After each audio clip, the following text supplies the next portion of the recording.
Asbahna wa asbaha alhamdulillah walhamdulillah wala hawla wala quwwata illa billahil aliyyil azim. Asyhadu an la ilaha illallah, asyhadu anna Muhammadan abduhu wa rasuluh. Allahumma shalli ala Muhammad wa ala ali Muhammad wa salli wa radhiyallahu an kulli sahabati Rasulillah ajma'in. Alhamdulillah, syukur kita kepada Allah Subhanahu wa taala. Pada pagi hari ini kita dihimpun oleh Allah di masjid ini. Semoga majelis kita di masjid ini diberkahi oleh Allah Subhanahu wa taala. Salawat dan salam marilah kita mohonkan semoga tercurah kepada baginda Nabi Muhammad sallallahu alaihi wasallam sebagai uswah dan qudwah hasanah buat kita semua. Bapak-bapak, ibu-ibu yang dimuliakan oleh Allah, insyaallah pagi hari ini kita selesaikan surat Al-Buruj. Masih ada 2 ayat yang terakhir. A'udzubillahi minasyaitonir rajim. Bismillahirrahmanirrahim. Bal huwa Qur'anun Majid fi lauhin mahfuz. Bapak-bapak, ibu-ibu yang dimuliakan oleh Allah, jadi rangkaian ayat yang ke-21 dan 22 itu adalah rangkaian dari ayat yang sebelumnya yang Allah menjelaskan 2 sifatnya Allah Subhanahu wa taala, bahwa Allah itu inna batsya rabbika lasyadid. Apa yang dilakukan oleh ashabul ukhdud yang membunuh ribuan kaum muslimin ketika itu, Allah ingin menyampaikan bahwa jangan kira bahwa itu aku abaikan, kata Allah. Sesungguhnya inna batsya rabbika lasyadid. Di satu sisi Allah itu keras bagi orang-orang yang ingkar kepada Allah Subhanahu wa taala. Tapi di sisi lain di ayat yang ke-14, wa huwal ghafurul wadud. Di sisi lain Allah Subhanahu wa taala Maha Pengampun dan menunjukkan ampunan itu kepada Allah, kepada kita. Jadi kalau kita lihat bapak-bapak, ibu-ibu, ada seorang wanita yang sangat masyhur kita dengar bahwa ada seorang wanita pelacur memberikan air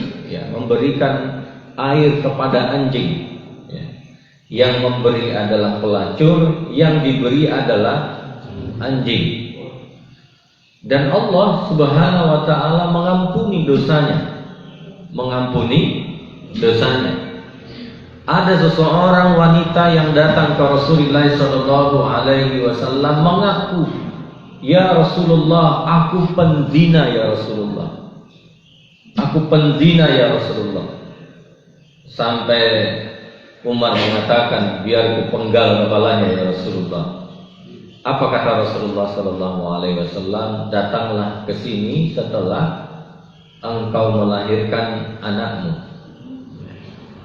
Setelah itu lahir anaknya, datang ke Rasulullah siap untuk dilakukan hukum.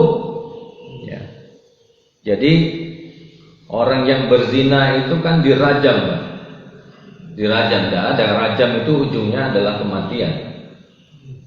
Datang ke Rasulullah setelah kelahirannya. Setelah datang ke Rasulullah sallallahu alaihi wasallam, apa kata Rasulullah? Susukan anakmu 2 tahun. Susukan anakmu 2 tahun, karena memang penyusuan itu adalah 2 tahun. Setelah 2 tahun datang lagi ke Rasulullah sallallahu alaihi wasallam, baru Rasulullah memperlakukan hukum tersebut sampai mati, Pak. Dan yang unik adalah Rasulullah sallallahu alaihi wasallam menyolatkan wanita ini.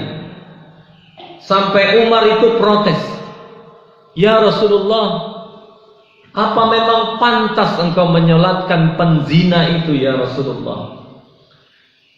Apa jawaban Rasulullah sallallahu alaihi wasallam? Seandainya, kata Rasulullah, pahala perempuan yang berzina lalu dia mengaku mengakui perzinaannya itu di hadapan Allah dan bertaubat, dia menerima hukum Allah Subhanahu wa taala dengan hukuman yang paling berat, yaitu adalah kematian, rajam itu sendiri, kata Rasulullah. Seandainya pahalanya itu boleh diperlihatkan, pahalanya itu masih bisa dibagi untuk 70 orang di kota Madinah ini. Allah ampuni, kata Rasulullah SAW. Itulah Rasulullah. Di satu sisi Rasulullah sangat tegas, di satu sisi Rasulullah SAW sangat lembutnya luar biasa. Jadi Islam ini, kalau kita pelajari Yahudi itu sangat keras, kalau kita pelajari Isa alaihissalam sangat lembut. Maka ketika Nabi Muhammad SAW dua porsi ini berjalan dengan baik.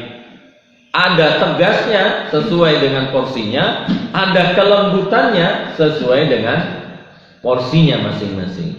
Lalu di ayat yang ke-15 Allah mengatakan Dzul Arsyil Majid.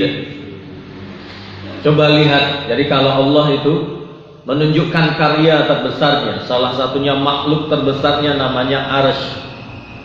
Jadi samalah kalau Buya Hamka punya karya besarnya, misalnya adalah Tafsir Al-Azhar, ya, Syekh Sya'rawi misalnya punya karya besarnya, salah satunya tafsir yang disebut dengan Al-Khawatir. Kenapa Allah menunjukkan Dzul Arsyil Majid? Karena Allah ingin menunjukkan kepada orang-orang kafir Quraisy bahwa apa yang dilakukan oleh Ashabul Ukhdud itu, bahwa aku itu, kata Allah, sangat tegas, sangat juga pelembut, dan lihatlah kuasaku, kata Allah Subhanahu wa taala.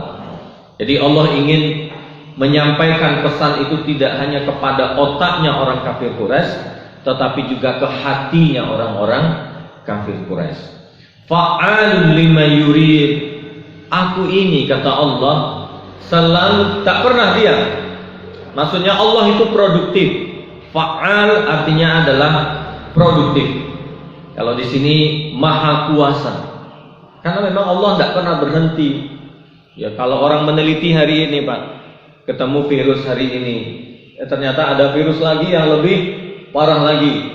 Ketemu lagi makhluk yang aneh lagi. Ya, ada orang yang mencoba masuk ke dalam lautan dengan alat yang begitu canggih, ternyata meledak, Pak, kapalnya itu. Air aja tidak mampu ditaklukkan oleh manusia. Jadi alat teknologi penyelaman terbaik di dunia kemarin itu masuk ke kedalaman ribuan kilometer ke bawah, meledak. Menunjukkan apa? Fa'al lima yurid. Sudah dihitung, Pak. Sudah dihitung ini kedalamannya sekian, kekuatan air, tekanan air sekian. Ternyata di luar kekuasaan manusia. Fa'al lima yurid. Lalu Allah di ayat yang ke-17, hal ataka hadisul junud. Kalian kira, ini bahasa saya, kalian kira bahwasanya aku itu tidak punya tentara, kata Allah. Jadi sesungguhnya, Pak, Allah itu punya tentara maha dahsyat. Junud itu kan tentara profesional. Tentara profesional. Jadi kalau kalian ingkar kepadaku, kata Allah Subhanahu wa taala, jangan kira aku abaikan. Jangan kira aku abaikan, kata Allah Subhanahu wa taala. Contohnya, kata Allah, Allah memberikan contoh lagi. Contohnya adalah Fir'aun. Fir'aun dibiarkan sama Allah Subhanahu wa taala, ujungnya apa? Allah belah. Tidak terbayang oleh orang-orang Bani Israel itu, Pak. Oleh kaumnya Fir'aun itu, karena memang Israel itu kan budaknya Fir'aun. Tidak terbayang oleh mereka bahwa laut itu bisa dibelah, ya. Fa'alul lima yurid. Fir'auna wa Tsamud. Tidak terbayang oleh kaum soleh bahwasanya ada onta yang bisa keluar dari bukit-bukit itu. Tapi apa yang mereka lakukan? Mereka sembelih fa'aqaruha, ya. Lalu diingatkan oleh kaum soleh, naqatallah wa suqyaha. Fa'aqaruha, tetap aja, Pak, dimutilasi. Fa'aqaruha. Lalu apa kata Allah? fadamdama alaihim rabbuhum bidzambihim fasawwaha. Damdama itu saja suaranya persis lah. Dam dihentakkan ke bawah seperti ayam geprek. Fadamdama alaihim rabbuhum bidzambihim, dengan dosa mereka, fasawwaha wala yakhafu uqbaha. Kalian kira aku itu main-main, kata Allah. Uqbaha itu ada unsur emosi kemarahan Allah Subhanahu wa taala. Sama kita melihat ada orang maling dipukulin oleh masyarakat sampai bonyok pukulannya itu karena dipukulin sama masyarakat. Lalu ada yang mengatakan, kasihan, sudahlah. Yang mukulin tadi bilang begini, apa peduli kalian? Kira-kira begitu Pak. Allah mengatakan, apa peduli kalian? Fa'aqaruha fadamdama alaihim rabbuhum bidzambihim fasawwaha wala yakhafu. Jadi ada wala yakhafu uqbaha, itu ungkapan emosi Allah Subhanahu wa taala. Jadi Masya Allah Pak, pembelaan Allah kepada satu nyawa orang mukmin itu luar biasa. Apalagi kok ribuan. Saya nggak tahu ada orang yang membela PKI. Ada orang yang membela PKI, apa pembelaan mereka nanti di hadapan Allah Subhanahu wa taala? Apa hujah mereka di hadapan Allah? Mereka membela PKI yang membunuh para ulama. Saya tidak tahu. Ini saja kaum Samud ini sampai segininya Allah mengatakan wala yakhafu uqbah. Aku tidak peduli terhadap kalian, kata Allah Subhanahu wa taala. Luar biasa Pak. Jadi jangan kira di satu sisi kita menemukan agama itu seperti lembu saja, tidak apa-apa berzina, ya tidak apa-apa nanti dinikahkan. Kasihan, ya Tuhan mereka sama Tuhan kita kan sama. Ya sudahlah, kan sama-sama agama, ya saling rukun. Ya terus pergi ke gereja, sholawatan di gereja, itu nggak apa-apa itu. Nah di satu sisi sangat keras lagi, kafir, sedikit-sedikit kafir. Nah, jadi itu memang sudah dari dahulu Pak, sudah dari zaman Yahudi, Isa. Nah, baru di zaman kenabian itu seimbang, tidak boleh hanya satu sisi saja, kata Allah. Maka Allah mengatakan, balil ladzina kafaru fit takdzib. Memang orang-orang kafir itu mendustakan. Ya. Mendustakan. Coba kita lihatlah hari ini. Jadi, tapi kamuflasenya luar biasa, Pak. Ya, seperti zaitun itu kan, setahu saya tamat dari pondok 85 itu sudah seperti itu. Tapi ya didiamkan. Sekarang mereka berani unjuk gigi. Dan ujung-ujungnya juga tidak tersentuh. Ya karena memang punya kekuatan. Tapi kata Allah, balil ladzina kafaru fit takdzib wallahu min waraihim muhit, kata Allah, bahwa Allah akan mengepung, Pak. Allah akan mengepung mereka dari belakang sehingga tidak mungkin akan lolos, kata Allah. Jadi jangan kira bahwa orang-orang yang mempermainkan Allah dan agamanya itu Allah akan biarkan. Jadi makanya anzirni, kata Allah Subhanahu, urusan mereka itu seperti Abu Jahal, Abu Lahab, Abu Sofyan itu, kata Allah, anzirni Muhammad, itu urusanku, kata Allah Subhanahu wa taala. Tugas engkau, ya Rasulullah, dakwah, sampaikan Islam ini. Jadi ada porsinya Allah Subhanahu wa taala, Pak. Ada yang memang kita tidak bisa jangkau. Ada yang tidak bisa kita jangkau. Jadi semakin ada kezaliman terhadap orang-orang mukmin, maka Allah ingatkan, anzirni faman yukadzibu bihadzal hadis. Orang yang mendustakan Al-Quran, menginjak-injak Al-Quran, menghinakan Al-Quran, menghina engkau Muhammad, itu urusanku, kata Allah Subhanahu wa ta'ala. Tugas engkau Muhammad adalah berdakwah, sampaikan Islam. Soal hasil, soal apa nanti nilai akhirnya, itu urusanku, kata Allah Subhanahu wa taala. Maka Allah tutup dengan 2 ayat terakhir. Bal huwa Qur'anun Majid. Bahkan yang didustakan itu adalah apa, Pak? Al-Qur'anun Majid.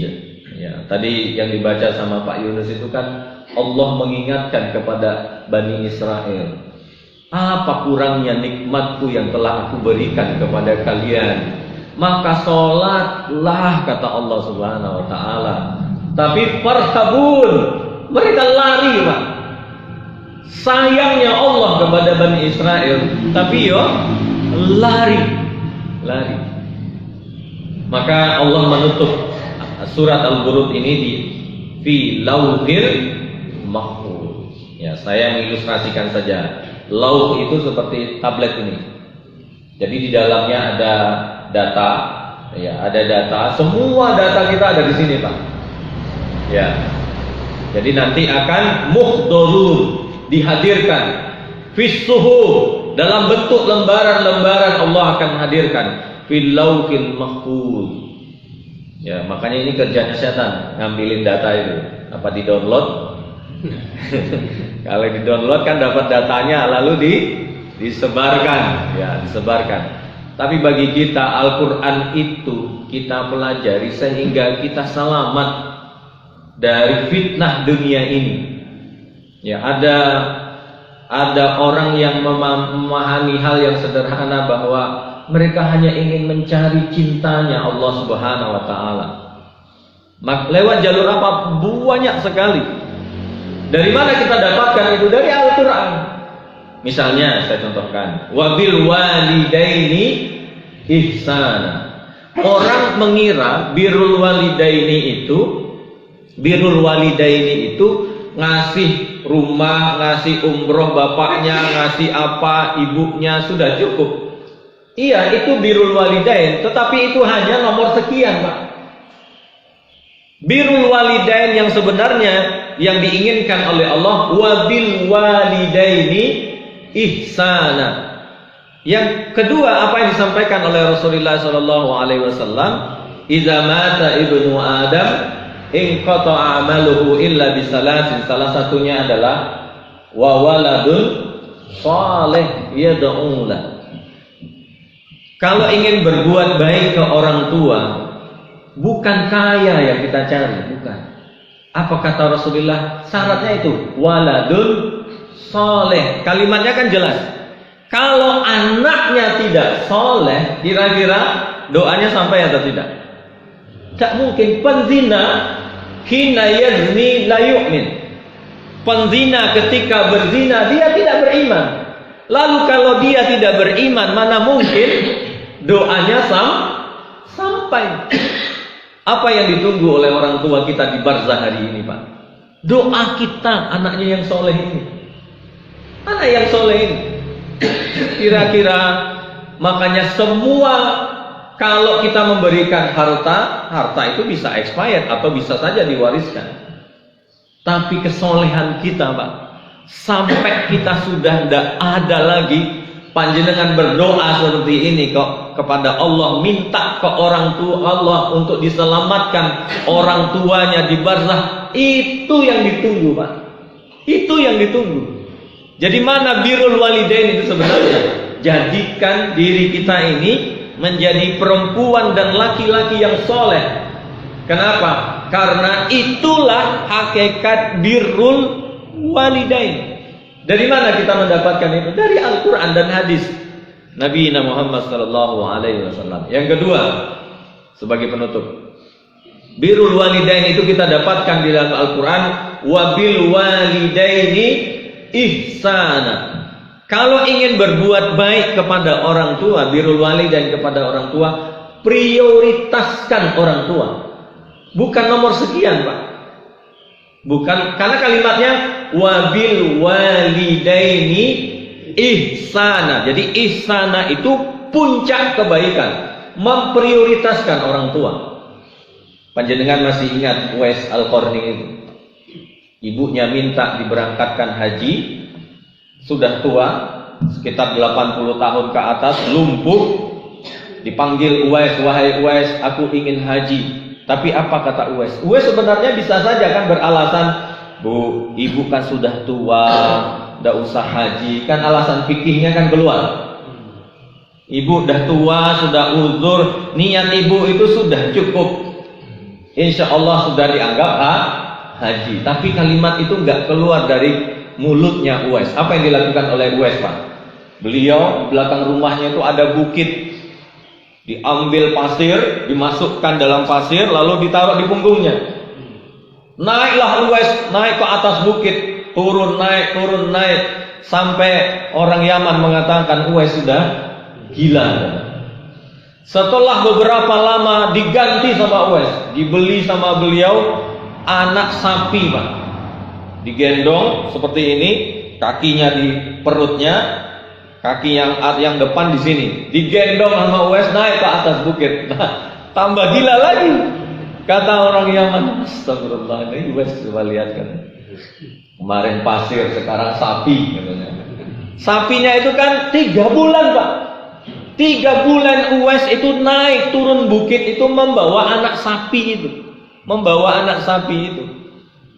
Setelah dilatih otaknya Uwais ini, kan menjadi prioritas itu, Pak. Nah, latihan otot sampai harinya beliau datang ke ibunya. Kapan kita berangkat, Ibu? Masya Allah. Berjalan digendong ibunya dari Yaman ke kota Mekah 1200 km, Pak. Kalau kita masuk kota Madiun itu, masuk tol itu ke Jakarta kan 602 km. Berarti berapa kali, Pak? Saya ngobrol sama anak perempuan saya yang paling besar itu, karena ngantar dia waktu ke pondok, siang-siang panas itu ngobrol.